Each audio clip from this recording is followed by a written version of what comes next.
I wouldn't be here today. You wouldn't be here today, for sure. And you guys, none of you would be here today. Because you're all born after I came back. Yeah, just Russ and Lynn. We were going down, entered into a little town, but a quarter of a mile back, we heard dogs barking at 2 o'clock in the morning. That's unusual. And got a little bit closer to town, and the church steeple started ringing a bell. And that's unusual. We knew it was signals to somebody, but we had to keep going. And it was kind of a town with just one main street. And at the end of the main street, on the left side, was the church. On the right side, another road took off. We came around the corner where, standing in the middle of the road, were I think it was 5 German soldiers. But they'd been giving up all along. They knew the war was over. But it's kind of like a rattlesnake. When you cut his head off, he'll still snap and bite you. And these German soldiers were dangerous. Well, we yelled for them to surrender. By that time, a sergeant and a lieutenant and a couple others had pulled up beside me. And one of the sergeants, who'd been around a while, he yelled at them to surrender. They didn't move. And then suddenly one of them turned and ran for the ditch. And the lieutenant just up and one shot from a little carbine, and the soldiers just rolled just like a rabbit. But then another one picked up his rat pistol and sprayed us. There were probably at least 6 or 7 of us in the intersection. But the sergeant standing right next to me finally got a bullet in the hip or in the leg. But we thought, at the moment, you don't have time to think much, but we knew that this crossroads was that they had it sighted in from the north, from the east, from the church bell, because often they put snipers up in the belfry. And the best thing we could do was get out of this intersection, which we did. And we lost nobody. Somebody started yelling for a medic because the sergeant, what was his name? Sergeant somebody from Iowa. And so they carried him off, but nobody else was hurt. And I don't know how we could have escaped, because that machine pistol fires, I think, like 3,000 rounds a minute. Of course, the magazine won't hold that much, but it's a terribly rapid fire. And he just sprayed us. How we didn't get, I don't know. But anyway, that was the end of it. We backed up and came around through a little field behind the stores, the shops, and the other 3 or 4 soldiers were gone. So that was the end of that. But anyway, that's the Po Valley campaign. We crossed the Po. We were probably, I'd say 30, 40 miles away from the Po. And eventually, after about 4 days, our tanks caught up with it. I think they must have crossed the Po on Bailey bridges. The engineers did a good job. So from then on, we were following tanks or riding on the tanks. The Germans were retreating so fast that there wasn't much of a resistance put up at all. One evening, we pulled into a little orchard. I guess we were all just bone tired, and we were going to spend the night there, I guess. And on one side of this little clearing out in front of the orchard was a little open shed. And nobody thought to go and look in that shed. 2 German soldiers had a small cannon in there. And our tanks came up. And suddenly, this one tank stopped right in the line of fire. And suddenly there was an awful boom.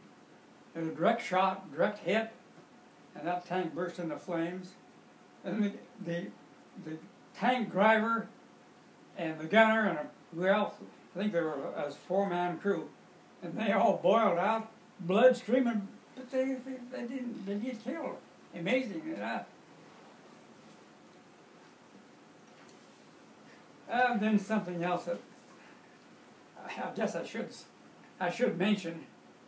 I think it was the day after that, and we'd kind of been paired up, the buddy system, you know, and I was buddied up with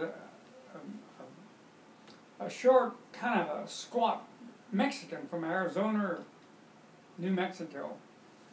I never did like the guy. He wasn't a brave man, as I found out later. But another night, we were bivouacked in a little wooded area, but there were Germans around, so we were told. So every man dug a trench, that's a little slit trench, and crouched down in it for about 3 or 4 hours sleep. And I had done an hour duty, then Sorrel was going to do an hour, and then me back another hour. Every hour you changed with your buddy. So when it was his turn, and I dropped off to sleep immediately, I was dead tired. And suddenly a burst of a fire from the sergeant's Tommy gun. And I jerked awake so fast, and I remember saying, "Sorrow, Sorrow!" I said, "You asleep?" "No, I'm awake." He'd been asleep. I know he had. He didn't hear a thing. Anyway, that was Sorrow. So the next day on the tanks, we were going on probably at a fast pace. And here come a German soldier along the road. He'd given up, you know, hand on his head. He'd had enough war. He came past our tank, and Sorrow spit on him. And I reprimanded Sorrow. That German soldier was twice the man that Sorrow was. And he was defeated. He's a brave man. You don't just spit on brave opponents, you know. But he did. So, a couple of days after that, suddenly the war was over. And I was alive. There have been times I kind of doubted would I make it. But then, I guess that's always in a soldier's thoughts. I don't know. That's enough war stories. How was it then that you celebrated the end of the war? Weren't you in the barn of an Italian lady? And well, Grandma had sent you something. Okay, so that would have been probably 2 months later, maybe. Yeah. And we had, after the war was over, we weren't that far from the pole, maybe 30, 40, 50 miles, I don't know. But then we moved up to the Gorizia area, and that's the last big town before you get into Yugoslavia. So we were in this Italian farmstead, and there was a barn, and it had a trap door, and there was a ladder leading up to the trap door.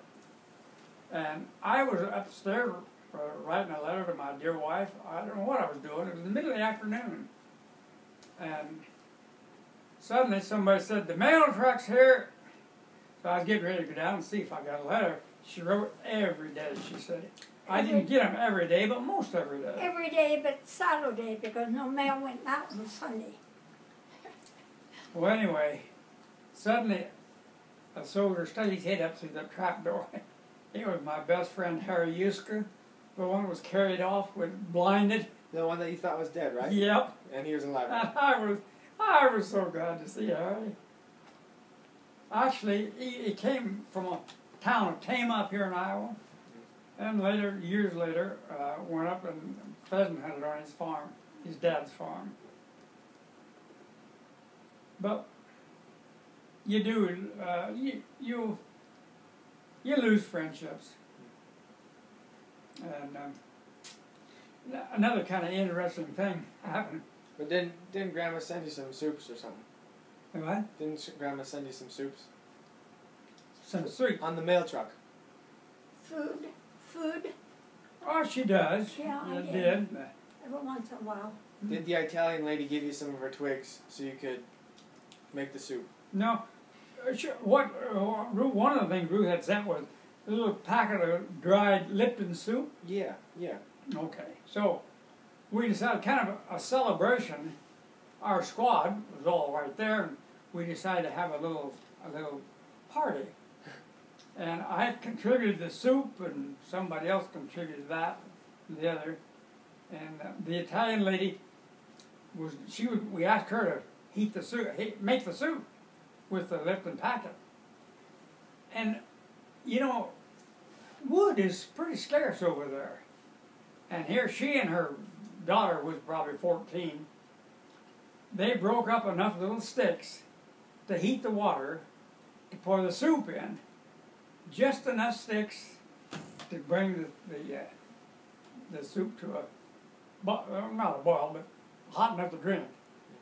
Then the fire was out. And we insisted that they join us. They wouldn't do that, but they tasted the soup. And I can remember her yell, "Oh, bueno, good," you know. So you started this story with Caesar, right? Caesar. Your old dog Caesar. Now end it with how were you received when you got home from the war? Well, don't remember when the war was over. General Livesey, when the European War was over, General Livesey agreed to send the 91st Division of Infantry to the Far East to help defeat Japan. And we'd won our war. And we were at a big parade ground down in Naples. And when he announced that, you should have heard the roars of disapproval and moans from, the whole division, which was 3,000 men. But our equipment was all loaded on board. We were supposed to go the next day.